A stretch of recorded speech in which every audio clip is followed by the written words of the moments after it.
Cricket 8, I'm Jarrod Kimber. Today I have Kritika Naidu with me. She's the one with the nose ring. And Rob Barron, he's the one with hair on his head and hair on his chin and glasses. But we're going to talk about the Indian coach situation because it's a very, very interesting one coming up. There's many different things, but I'll start with you, Kritika. It's interesting because of the schedules. Rahul Dravid hasn't had the most successful run as some of the other Indian coaches have had, just because of where they've played, at the time they've played. But they had the World Cup in Australia, which didn't go particularly well for India. And then they had the World Cup at home, which they looked like they might still be the best team who never won a World Cup. Yeah. How do you see his reign as coach? Like you said, scheduling was a very integral part of, the results. But of course, if they had won that World Cup at home, it would have been, the greatest achievement, right? But that wasn't to be. He did win big, series against England and Australia at home, the Test series. Mm-hmm. Other than that, you would just say that he's had quite, there's nothing noteworthy particularly. Mm. Yeah, it's an interesting one. He obviously didn't really want the job to begin with, if we're being honest. He was happy doing the under-19s and the second 11 and everything else. Yeah. Why do you think the BCCI was so keen to have him in that position? Well, it's anybody's guess, right? It's also... As a member of the BCCI, Kritika, what...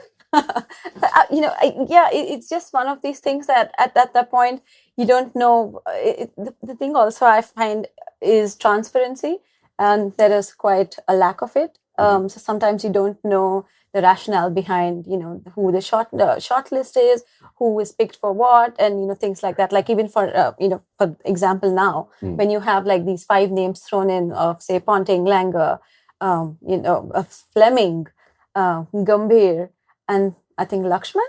Yeah. Yeah. You just don't know whether, this is rumors or they're rumors or is there some, fact behind it. You just don't know. So, It's all a bit random, isn't it? Yeah. You can say that. I'm going to ask you an easier question, Rob. Sure. What is the role of an international coach in 2024? So for India, that's a very different answer from every other country because there's more stuff that the Indian coach has to deal with. Expectation, media fervour, cricket being a religion in that country. Like in England, if you asked random people walking past Cricket 8 Towers now, who was the coach of England in all the different formats, no one would know. Like, no one would have any idea who Mott is or...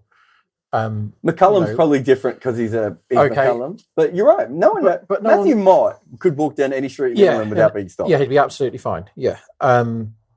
Whereas India, you have to deal with an awful lot. And I think the reason why Dravid's in charge is like Dravid from the outside seems like a great guy and he's an absolute legend. And that ticks some boxes for India. It's like everyone can look and go, well, that guy's in charge. He was an unbelievably good cricket player. He's a total legend. He seems like a really nice guy. Like, you're halfway there, aren't you? Yeah, exactly. He obviously knows bundles about cricket and has masses of respect because you can't possibly give the Indian coaching job to somebody who's a specialist coach and who just turns up and goes, guys, I know loads of stuff about cricket. Like, we couldn't do it, could we? We couldn't turn out. We'd be laughed out of the place. Dravid can say, look, I've played against all the best and I've done it in wherever you want and whichever the toughest conditions you can think of. I've done it with all these players who were, World 11 lifetime Hall of Fame. So he has the respect of everybody. So yeah, Dravid was a good shout. Who's going to do it next? Don't know. Where's Duncan Fletcher? Don't know. And also one thing, the work that he did with, the youngsters, the under-19 team at the NCA, all of that obviously played a part into Dravid knowing that ecosystem, knowing who's going to come through the ranks. And he sort of played with the older players or against them and then coached the younger players. I get that, but also understand that coaching a team, it is a full-on job. Yeah.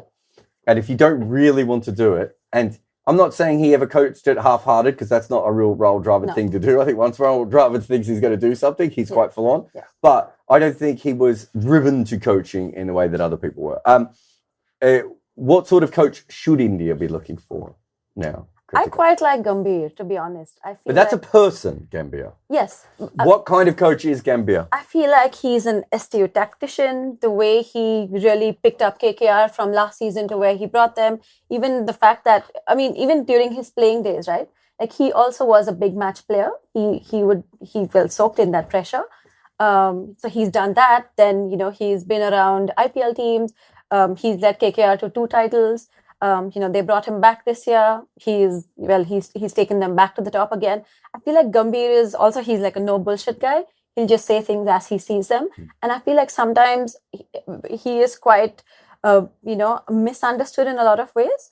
But I feel like sometimes having that no bullshit kind of person will actually get you where you need to be than somebody, sugarcoating and saying, well, this is not how it is. But you know what I'm saying? I feel like Gambhir is, I feel like you need a no bullshit kind of guy. What if that no bullshit kind of guy comes in and actually has quite a running beef with one of your star players? It's possible. How is the Gambhir-Kohli beef history going to affect Indian cricket over the next 18 months? And I should say, I've been told that Gambhir is going to be getting the job as long as he wants it. So we think he's going to get that job. But how do you think the Gambhir-Kohli stoush is going to affect things? Well, they hugged it out during the IPL, didn't they?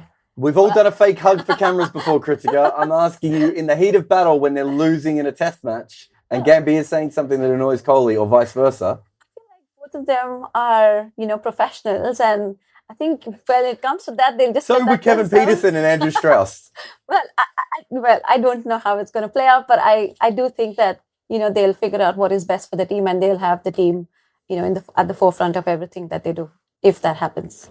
Gambhir isn't a cricket coach, just so we're all aware of that. Like, Gambhir's never coached anyone ever. He doesn't have any badges. So they're obviously not trying to get a coach; they're trying to get a man. And Gambhir has a long history of nonsense with their main man.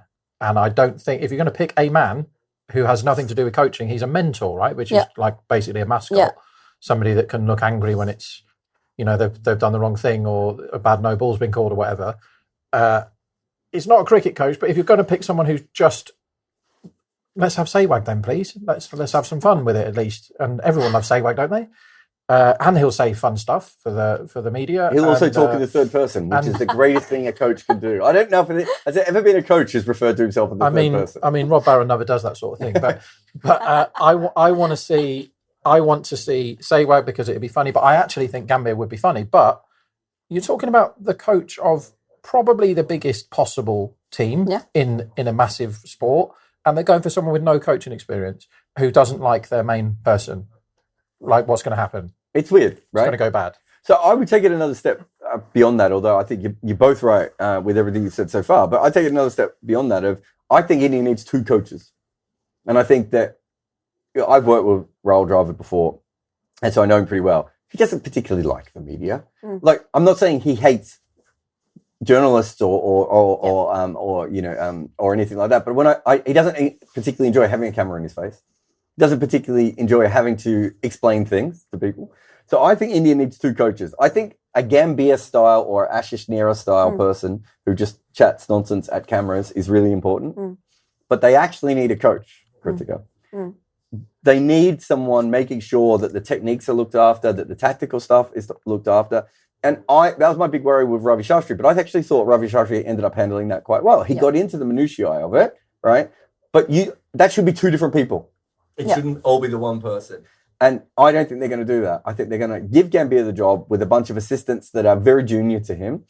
I wouldn't do it that way. I think the Indian job is clearly delineated between someone who, I think, is it football teams that have a manager and then have a head coach? Yeah, it depends on your structure. Yeah. There's director of football that gets involved as well. I'll get onto that later. Yeah. But I think that's the best way for India. So Gambhir, and then someone else coming in and actually saying, okay, your front elbow is pointing a bit, wow, your hands are coming too wide, that sort of stuff. Do you don't think that would be a better use of India's resources than just saying to Gambhir, you're the head coach and work it out? Yeah, sure. I mean, it's something that maybe even he comes up with, as part of his structure and his team, and something that he suggests going forward, saying that maybe we need experts in their own areas and bring that team together. So I feel like if of course he takes up that role, then he will have that, or they will give him that freedom to pick his team as and how he chooses, even if it's a different structure to what they followed all along. Do you know? So my next part of this is, as Rob just sort of alluded to, every cricket culture in the world is moving towards a director of cricket / general manager, whatever you want to call it, head selector who does more stuff in George Bailey's case, but everyone's got these new roles. A head coach doesn't actually watch that much domestic cricket, right? Your captain doesn't watch that much domestic cricket. Your selectors spend a lot of time watching domestic cricket, but they're not always looking at it from a strategical kind of thing. And all they're doing is picking the team. They're not saying, we need an A team to go on this tour. We need all these sorts of things, because that's not what a selector does. What India really needs to do is grow up and become a professional organization by having a proper structure there. My question to you is, director of cricket, let's say that is someone like Anil Kumble comes back, right? I know, just like his name. It wouldn't have to be him, but someone like him comes back and he does that. You then have Gambhir as coach. You then have Rohit or Hardik as captains. You then have Virat as Virat. It's very hard to put that kind of professional structure into the way that Indian cricket currently works, right? Yeah, no, it is. But, if you see the most successful teams, like you said, Australia has this structure in place. And if you, want to emulate the kind of success they've had, then you need to bring in these things, sooner or later. You just can't, go through the motions with something that's already in place and something that hasn't worked. Now, they haven't won an ICC trophy in like 11 years. So it does ask, people do wonder, and I'm sure like they think of it as well, that how can you maximize this and, or the potential rather of the players and, bring something back. And they will, it's not up to me, but it is up to you, I believe. If it was up to me, then it would be great to have that different structure, but it is quite hard, to change things from the way they've been going and something that you're comfortable with. But like you said, it is, I think, a step that they need to take if India has to, or they want India to win an ICC trophy at least in the next few years. So I was analyst for the Melbourne Stars. Yeah.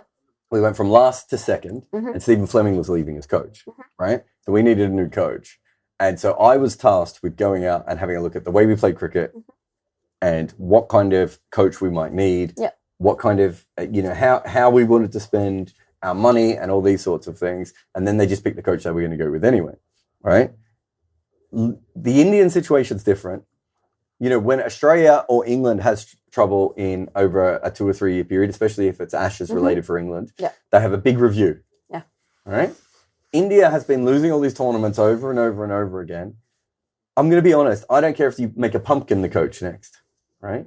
The issue here is they're not really reviewing what the problems are and then getting a coach that best fits their team. They literally, let's look at the shortlist. This is the shortlist that we know of anyway. Ponting, Fleming, Langer, Laxman, Gambhir. Famous guys. Yeah, right? That's what they want, isn't it? Right? And so I suppose what I'm saying to you, Kritika, is wouldn't it be better to not even have appoint a head coach for the next 3 or 4 months, work out what is going right in Indian cricket culture and what is going wrong in Indian cricket culture, and then going, okay, who's the best person to fix the problems that we have and keep that going forward? Yeah. Why are we not doing that, and why are we just going to go with the loud guy? Yeah, I agree. There has to be, somebody needs to be accountable, right? And I feel like that transparency, like you said, you go through a review, you understand problems, you understand shortcomings, and then you figure, who will be the best person to bring in to address those issues, right? And it just hasn't happened, so far, not that we know of at least, right? But yeah, I agree. But I had one question for you coming to that. You asked us what kind of a person do you think, or what kind of a man that should be the coach. So who would you pick in terms of just personality that you think would fit into this Indian team? Because Shastri was great in that sense, right? Yeah, but very different team. Yeah. So I don't think you pick a Shastri-like person anymore. Yeah. I think what you need to do at the moment is, I would actually be looking at and I'm not saying these as people, but I would be looking at a coach like McCullum or Gillespie. And the reason I would be doing that is I don't think the technical is the most important thing, and I don't think the tactical is the most important thing. I think the most important thing is, the 2022 World Cup. Yeah. The Indian team the pressure of being an Indian team got to them. Yeah. This last World Cup, I think Rahul Dravid actually did very well at them not getting the pressure, and then unfortunately one game they've lost, and all that's come back again. There's nothing Rahul Dravid can do now. They've lost that tournament, and so it's come back. You need someone like a Gillespie or a McCullum who just goes, that's what happens, right? And so I think maybe that is slightly personality, but I'm really talking about there are probably confidence coaches. Yeah. Right. Then there are technical coaches. Then there are educated coaches. You've got all these different kinds. I would be looking at the squad going, this is a squad that is about to transform itself. Yeah. Right. It's going to go from Rohit and Rahane and Pujara. Those guys can coach. They don't need to be told where their front elbow is. Right. All those guys can coach themselves to a new, younger one. Yeah. So I'd be looking for either a technical coach or a educator type coach, but you still need someone in front of the cameras saying, that's a silly question. You shouldn't be asking that. Kyle Rahul's allowed to not make 100 every time he plays. Because you have to balance those things up. That's how the media works in India, right? Yeah. Am I on the right plan here, Rob? Yeah, so... the problem is you just want a coach who's funny. I do. Who's the funniest cricket coach ever, Rob Barron? Well, I mean, Shastri was going that way, wasn't he? Like John Buchanan was pretty funny. Buchanan was good, yeah.